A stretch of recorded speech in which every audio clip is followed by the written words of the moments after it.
and welcome to Perspectives, where we take a deep dive into the issues of the day and where we take a look at people's opinion on such issues. I am Bruce Osime. And I am Majekodunmi-Oniru. Today's topic is fashion and beauty trends for 2024. We have a very special show planned, so stay tuned while we get started.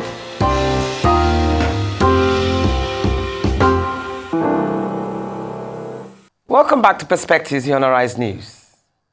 The first stage of a trend's life cycle is initiated when the new style is introduced. This can be a silhouette, color, pattern, fabric, and more. During this stage, the origin of the trend typically finds itself at the hands of a major brand or designer during the on-season of Fashion Week. And now that we're heading into the new year, what's the trend for 2024? The grunge to glam aesthetic has always been a high-maintaining rule that reflects our competing desires for comfort and style. But the era of come as you are seems more idyllic, especially compared to today's divisive atmosphere. From polished preppy to eclectic grandpa, 2024 fashion trends are all about embracing individuality. As we dive ahead first into the new year, it's a good time to take stock of your existing wardrobe to see what items are bordering on dated, which can be reinvented, and what pieces you can add to the mix. For 2024, experts say you can expect to see a continuation of 90s-inspired wardrobes, as well as some unexpected moments of inspiration. We've also seen a vast number of androgynous styles on the luxury fashion runways, marked by non-gender designs, including tailored pieces. In 2024, all we want is one thing, at least when it comes to our makeup: a flawless finish, and preferably a more natural, longer-lasting, everyday look. An airbrush flush, ombre lips, striking eyeliner is usually a no-brainer. We want to move away from looks that require a lot of work and focus on methods that are easier to apply. Today, we will ask the fashion and beauty experts to predict the trends that will dominate in the coming year. Very well said. Fashion, beauty, and self-presentation is a big deal to many millions of customers, as the industry boasts a combined worldwide market value of over $2 trillion. The world of fashion and beauty continuously transforms annually with exciting innovations, creative trends, and tempting products. Last week on Perspectives, we discussed the sweet importance of taking care of our minds, our bodies, and our souls as we prioritize inner beauty over external looks. As we set out today to discuss the trends and looks for 2024, on this very last episode of 2023, inner beauty remains a topmost predeterminant for any desired look. How we look at any given time is first determined by our body fitness, mental healthiness, and soul happiness. A rich mind would look rich in any clothing or adornment. 2023 was a turbulent year globally. Our best look for 2024 starts with internal self-care and ends with a deeper care for family, friends, colleagues, fellow citizens, and anyone we meet or interact with as we journey through a new year filled with boundless potentials. Handcrafted embellishments, bold colors, metallics, stilettos, any desired look for 2024 is heightened through humility, creativity, and lots of genuine smiles and laughter. The fashion and beauty trends of the new year are a celebration of individuality, sustainability, and diversity. Our statements through fashion is a reflection of our values, our stories, and the diverse beauty that makes our world truly magical. We would announce our special guest soon, but right now let's proceed to watch this unique report on looks for 2024. 48 hours. 2024 will be here with us, and after the euphoria of ushering in the new year, life, as they say, will return to normal. What may likely continue on the road to transition are the twin worlds of looks and fashion. There was a lot of innovation and creativity in those spaces in the course of the outgoing year. There's even greater latitude to explore in the coming year, both in fashion and entertainment. This is because more and more people are embracing greater consciousness and even awareness about their looks. The emerging trend in recent years, however, seems to be a growing recourse to retro, mostly seeing in fashion statements of the old surely but gradually making their way back in various forms and guises. The message of environmental activism also seems to be making an impact, what with more designers now better disposed towards using recyclable materials in their fabric making. That too seems poised to continue in 2024 and beyond. On the final analysis, the look of 2024 may very likely tend to continue on the radical, non-conformist and unconventional path. Welcome back to Perspectives. Sorry, I missed my coffee this morning. So welcome back to Perspectives, the Honorized News. So we will have our two guests coming in today, but before our guests come in, let's start talking. Yeah. I think 2024 is going to be quite an exciting year. I think the envelope, a lot of designers are pushing the envelope. Mediocrity is not the order of the day anymore, and I'm looking forward to seeing a lot more, avant-garde, a lot more creativity. Absolutely. Just a lot more character. I agree.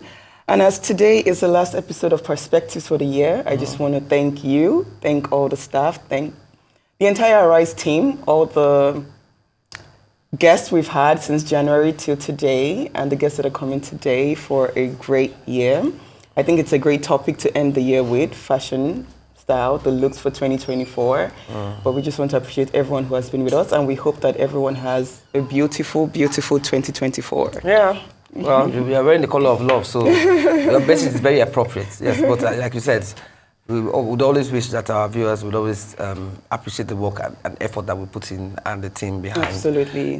But back to what we were saying, I also think 2024 are going to bring in colors that it was not normally that are not usually very dominant on the playing field in the fashion industry. We're talking about colors like grey, for instance. And then especially when it comes to makeup, I want to know, like, they're going to have bigger hair or smaller hair, what kind of lipsticks, what kind of nail polish, those little things that, make the woman feel, just that extra bit. Exactly. I think beautiful. I think it's going to trend towards individuality. I think many more people are coming out into their very own style and appreciating, their unique individuality, whether it's bold prints, whether it's you want to stay towards the spectrum of minimalist, or you want to switch over to being a maximalist, whatever wherever you fall on that spectrum, you'll find find your feet, find your own. Right, and then those are like the dramatic looks, the bold prints, the yellow colors, the gold. They tend to love products within that. I think fashion trends are usually like a guideline. It's not necessarily like the Bible of fashion. It's usually a guideline to make you know what the trend is. Doesn't necessarily mean you have to follow it, but it can at least guide you towards whether or not you want to embrace it. Exactly. But then we have different guests coming from all angles of the fashion industry, so they will probably enlighten us more on it. So we're heading for a short break, but stay with us because it's going to be a loaded package when we come back to meet with our distinguished guests. Banke, Kuku, Odio, Oseni, Joyce, and Ozina and Numudu. Perspectives will return in just a moment.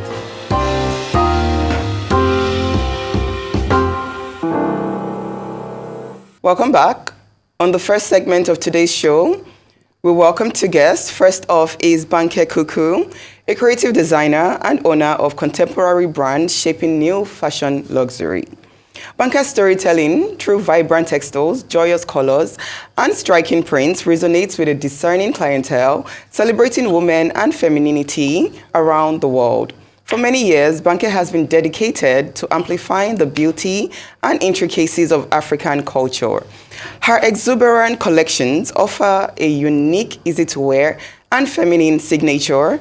She's wearing her brand today. Welcome to Perspectives, Banke Kuku. Glad to have you with us. Thank you for having me. And also coming on board today is Odio Oseni, the force behind the Odio fashion label. She is a graduate of Yaba College of Technology and London College of Fashion. Odio is one of Nigeria's notable fashion designers and has worked in the fashion industry for over 25 years. Her brand has designed and fashioned some of the most iconic pieces in African fashion and has dressed some of the most fashionable women in Nigeria and Africa. We're glad to have both of you with us today. Thank you. Welcome, welcome. Indeed, on the second segment, we are going to be joining us are Joyce Anomudu, founder and chief executive of Joyce Jacob Beauty, a renowned celebrity makeup artist with an eye for striking yet clean makeup looks. While primarily based in Lagos, the JJB brand started making major waves since its launch in 2009. Joyce has already started taking strides towards building her company into one of the strongest beauty brands in the world. She has worked on the set of many local and international music videos, editorial spreads, fashion shoots, and TV commercials, as well as, and last and certainly not the least of our guests today, is Oseni Anomudu, who is an entrepreneur with brand communications and expertise with a strong interest in Nigerian fashion brands. She's the founder of Osena.com and communications agency, TSC Agency, a homegrown, independent social enterprise with focus on fashion, lifestyle, and culture. Osena delights in spotlighting the evolution, inspiration, and outcomes within the Nigerian fashion industry. We will see both of them later, the later part of the show. But for today, let's thank you two famous designers. I must collect autograph before I go. I mean, you can always give me an outfit. Anytime. I know. So it's good to have you here. So of course, naturally, when you want to talk about looks for 2022, it's only proper that you bring in two well-known designers. You know, we have you're not an upcoming one anymore. You become a seasoned one too. And then we also have you, Odio. So welcome. Thank you. Perspectives. So let's start. You know, for me, when they say, oh, what's the color trend for 2024 or what's the look for 2024, I just wonder, does anything really, really change? I mean, for instance, now, let me start with you, John. What is the color palette for 2024? And what do you think of those choices of colors? I think everything changes. I think we always have a forecast. A few months before that tells us what the colors for the year is. And the whole fashion economy itself tends to work towards that. We do have some classics, which, I mean, we'll always have in your wardrobe, in your classic black piece or your classic even white colors piece. too. Yeah, or colors. This year, I mean, we do have, for 2024 coming season, we have four strong colors that we have the midnight blue, we have the cherry blossom, we have the transcendent pink, and we have a yellow of some sort. But bear in mind that we're in Africa as well, and we have different shades. So what inspired those colors? What inspires those colors? Most of the time, there are always events and things. Last year, you had a lot of the pink, the Barbie coming. Yeah, I mean, so that was a cultural, that was a whole cultural thing going on, and it was all that feminism thing going on. So yeah, the pink worked. But this year, what we have coming for 2024, I'll put my bet on it, and I would say purple. I would say usually guided by what goes on in Hollywood, somewhat. And since you had the SAG strike recently, which is only accumulated in November, so that's the Actors Guild strike. I think the only main movie that has come out last is that color purple. And I think that's going to guide a lot of things that come next year. I would have thought that Beyonce's Renaissance tour to also highlight metallics. It will. Because that was a very, what do you think, Banke? That was a very strong metallic is impact. definitely going to come in, Yeah, definitely going to come in lots of different forms. So you're going to have like metallic knits and metallic leathers, and you're already seeing it coming through. Like a lot of brands are using like a metallic wash on their denim. And I think that's really coming from the whole Gen Z movement, and the futuristic fashion is really prominent at the moment. Correct. I want to ask you guys as well, what about these non-gendered designs? Because if you look at Philip Pharrell Williams' launch at the Louis Vuitton launch, they were, normally before men would carry man bags and it's just a strap, but now men are actually carrying bags. In fact, are you sure your husbands haven't started pouring your handbags? So what do you think about this non-gender approach, this androgynous unisex look? Do you think it's going to be strong also in 2024? Definitely, because that's just how society is at the moment. And, well, not so much in Nigeria, but worldwide. It's a reflection of society, and the whole gender neutral thing is, it's very prominent. And, the idea of why why can't a man carry a bag? Why should that be an issue? And so I think fashion is trying to normalize those kind of ideas. And it will trickle down more into Africa, because once it becomes the norm in the Western world, then, we get But does that trickle down in your collections, though? Do you have, both of you, do you have outfits that can work both ways? I see a bit of unisex in both what they're wearing. This agbada is unisex. This we started the agbada rave, maybe, or whatever. We started to pioneer towards the Africa about 7 or 8 or 9 years ago. We pioneered into it because that was that feminism thing, still with the masculinity, trying to say a woman can do what a man can do, and trying to speak that language. When we started it, it was more like a lot of people didn't understand why women would wear, we started with the organza pieces and stuff, while a woman would wear agbadas and stuff. We've slowly evolved into robes like this. A man can wear this too. This shows some kind of strength in it, and a woman can wear it because this also encapsulates her somewhat. So I think somehow there will still be a wave that allows you to... Are either of you into embellishments? Yes. Yeah. Okay, speak more on that. Yes, we do. I think, obviously... I see your signature print on yours, yes. I mean, I think since COVID and the world has opened up, everybody is out now, and so people are more flamboyant with what they wear. So embellishment is definitely comes into that. Absolutely. Okay. I would say do you do embroidery on yours sometimes? Yes, we do a lot. We don't have pictures here that would show what we do. We do a lot of embroidery, and a lot of our embroidery are handmade. Okay. And we have small communities in Kano that we work with, men who embroider these things all the way. So every piece of our agbadas with the embroidery are all handmade from Kano. From Kano. Then we bring it. We're just trying to bring the economy together. Okay. Now that you're talking about embroidery, and then, I mean, I still want us to focus on the trends for 2024. Now, what about in terms of volume, length, shape? Are we going to have more avant-garde looks? Are we going to have voluminous Marie Antoinette? Or are we going to have structured Roland Mouret, Valentino kind of look? I mean, what kind of aesthetics will we be playing with when it comes to women's clothes and men's? I'd say there's going to be a mixture, because really fashion is about you and your personality. And I think where the world is, everybody's kind of embracing who they are, and so that's kind of reflecting in the trends. So there's going to be tulle, and there's going to be, avant-garde looks, there's bows, there's silky wear, like what I do. So I think there's going to be a balance, and I think it's really about who you are and how you portray that in your fashion. But would there be any particular fabric that would be quite popular, that would dominate the fashion? So I hear polka dots are back. Yes. Polka dots are back. I think polka dots have always been there, though. I think it's a classic. It's a classic, yes, but I guess now you can use it.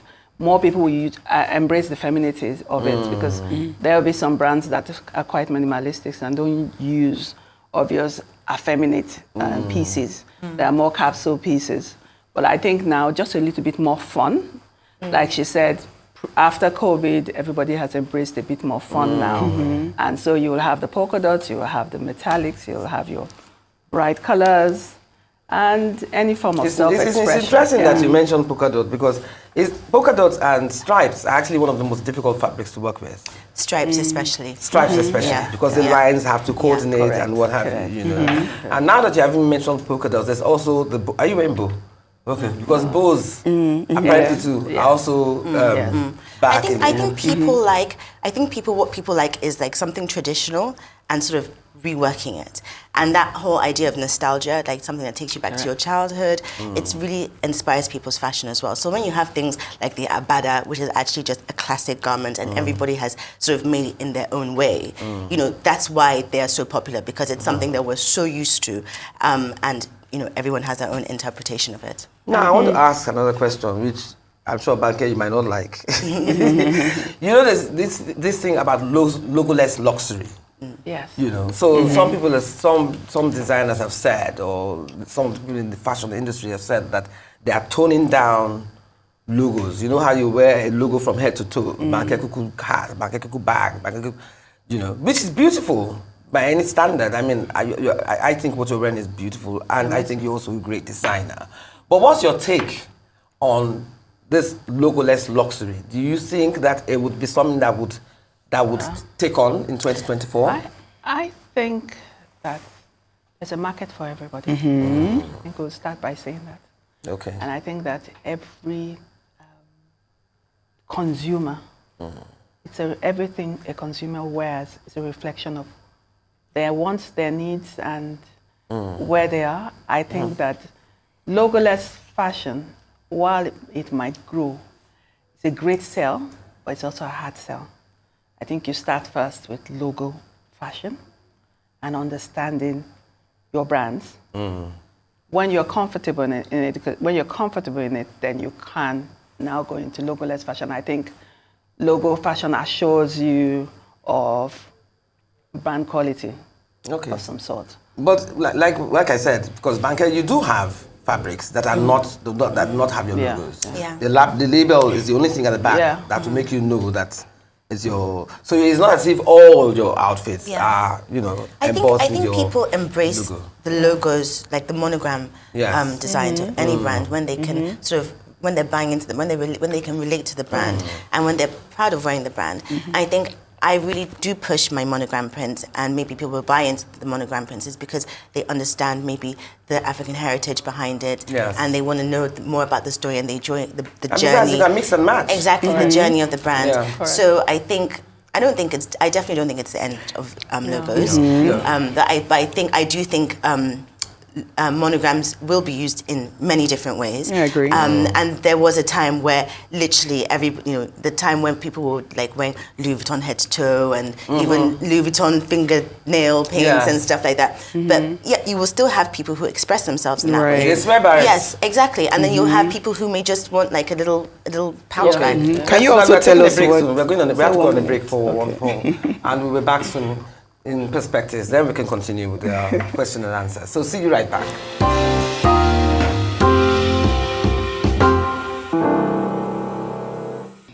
Banke, you brought something up that was quite interesting. When I was asking you about the logo luxury, and I said maybe what makes it seem like an overdrive is when people actually wear the fake ones, and you now said it's actually a trend. So is it a trend that is going to continue in 2024 or going to be more pronounced in 2024? Wearing fake? I think sometimes, people will have like a fake designer print because it looks crass and it looks, but I think that's their look. But some of them are so fake that even a blind man could tell. No, but I think that's the look. That no, but you think the ones that wear the fake want people to know that they're wearing fake, right? Some people are hiding it, but some people are like wearing something that's blatantly not like, blatantly not Gucci. Maybe they think it's real. Maybe they have different categories when it comes to bags. Yeah, I think they think it's real. Or they wear it as though it's real. Thinking that people it's fake. It's fake. No. That would be a crazy trend. The rise of the fakes. Exactly. Right. But then, let's not talk about. I think they wear it thinking that they have different categories. Apparently. They have category A, they can have category B of fake. I think they actually wear it thinking people think it's real. No, but there are those like people that wear those do you remember the time where they were like wearing these huge puffer jackets and they were like, fake designer prints? It was clearly not designed by... The ones that they will spell the names incorrectly. Yeah. And people are not so into fashion. They don't even tell the difference. That was an artistic interpretation. Yes. The other people that are buying fakes are buying fakes. Yeah, and apparently they're not as cheap, this supposed fake accessories. No, they're not cheap. Exactly. So, But anyway, thinking about denim, for instance.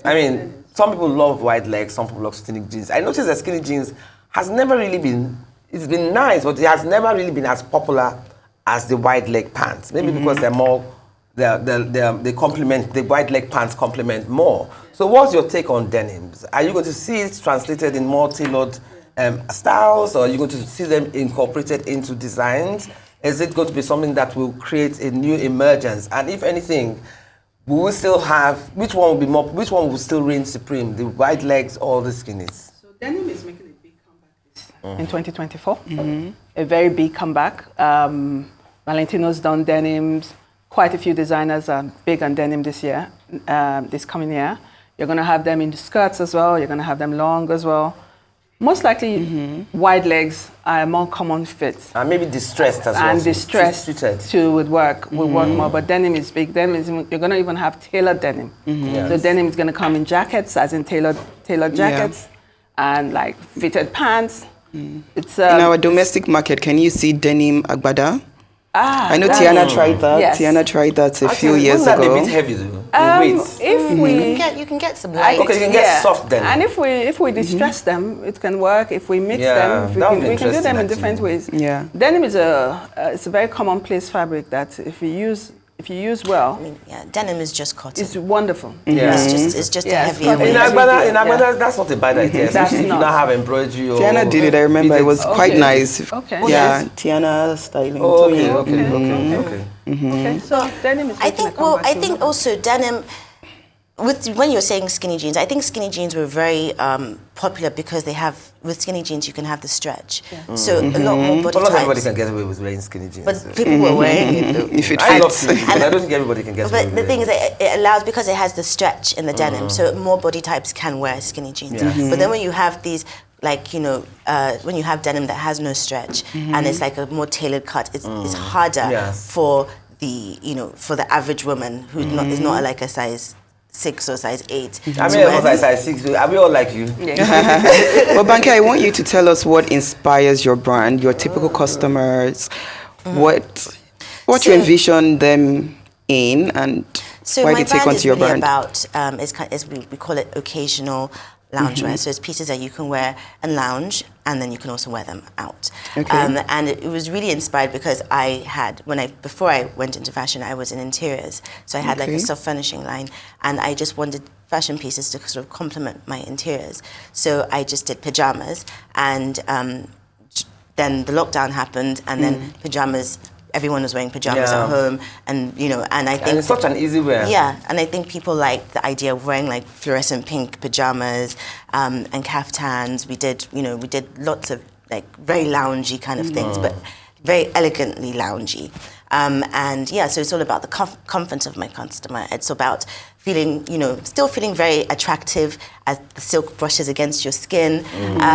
And it's about that. It's also about the quality of the fabric. So Odio, with 2024, what does Odio have in store? What does Odiomi-Oniru have in store for us? So Odiomi-Oniru, we've always believed ourselves to be work with color. We work with color. We're cultural interpreters of our culture. And this year we're going to see lots of volume. We're going to see bright colors. We're going to see a lot of cherry red. You're going to see we're going to see purple. We're going to see midnight blue. We're going to see our embellishments that we always have as well. And then we always do a juxtapose of cultures. So we always do blends of colors. We're going to do blends of agbadas in different ways. And of course, your ultra feminine dresses. Okay. Now, there's a particular, for every season, there's some colors that remain predominant. I mean, like black, like red. I mean, it's a no-brainer. It always wins. Now, in all the collective items and aesthetics and silhouettes that we see, do you think there's any particular style that was very popular in 2023 and will still remain popular in 2024? Yeah, definitely. Like I would say, mesh. Like the stretchy dresses. Okay. I think that has been really, really popular in 2023, and I think it's especially with the younger generation. I think that's definitely going to follow to 2024, and you're going to see lots of different shapes and patterns and lengths and necklines in that. In that particular fabric. Yeah, definitely. Aljon, what do you think too? I think metallics. I think you're going to see Totally. a lot of metallics this year. Do you think this is a reflection of Beyonce's Renaissance store? Most likely as well. Okay. So, like I said, fashion is just a language, and it interprets what we see culturally. It interprets what we interface with culturally. So, Beyonce's concert and Beyonce's movement is a great impact as well. Absolutely. As we round up this segment, any sustainability practices for 2024 from either of you? I definitely think, obviously, there's a huge market for second-hand clothing globally. But we don't have that here, do we? We do. People have closet sales all the time. Oh, really? Yeah, people have closet sales. Do they have sites that you can go to and get them? I know there's some like thrift stores in like Lekki, and those are where I've seen them the most. But people have you have influential people having closet sales, and people are happily buying the pieces. Okay. So you're getting into your sustainable goals for 2024? So people are recycling clothes, and people are investing more into pieces that will last them a lot longer. Yeah, that makes more sense. Yes, so it's less about fast fashion and more importantly about fashion that is sustainable in itself. Okay. And then for us, our homeware line, which we have our tablewares and things, an avenue for recycling our fabrics and things to avoid less waste. And telling a better story when you have it on your table or whatever. But so putting it to a reuse. What are your tableware like? Tablecloths? We use them we use our showcase, we use silks. Oh, fantastic. We use beaded patterns. Okay. It's just anything to make your your tableware as beautiful as you are. So. Okay, what about accessories? Because I know that the jelly-like accessories are also very popular. I don't know whether it's popular amongst the Gen Z and the millennials. I don't know whether it's popular amongst more mature people. What's jelly-like accessories? Jelly-like, that's almost like transparent plastic. So it's back like to the idea. Jelly jewelries? Like jelly shoes. Jelly shoes. Oh, really? Yeah. I haven't seen those. I think it's back to the idea of do you think that is something that is going to be very popular? And then they're making it more modern. Yeah. So like those jelly shoes, we used to wear them when we were younger, and then Prada has now done them with the platform. They always come back every now and then. That's interesting. So fashion is recycling, really. And I think it's always about the tradition, and that the tradition first, and then making it your own. So exactly how that's what it is. Just making sure that we stop waste. Yeah, just closing the cycle. So we're going to go on a break soon, but before we round up, there's also the jazz look, which apparently is becoming it's going to be quite popular in 2024. Yeah. So is this something that you think our people will embrace more? Definitely. What's the jazz look? Yeah. Beret, glitter trousers, glitter top. Okay. So it's back to your metallics again, and it's relaxed because fashion must be functional. Yes. So it's relaxed, it's loose pants and all that. Thank you so much. Thank you. Odio Mimune. Thank you so much, Banke, for being with us and enlightening us on what we should look forward to in 2024. Thank you. And wish you luck with your businesses. Thank you. And Thank you so much. Happy New Year. Happy also New Year. in advance. Yes. And hopefully we will see you again for the end of 2024 to give us an update. Yes. So thank you so much. Thank you so much. Thank you so much. I hope you had a great time. Thank you. I Thank you.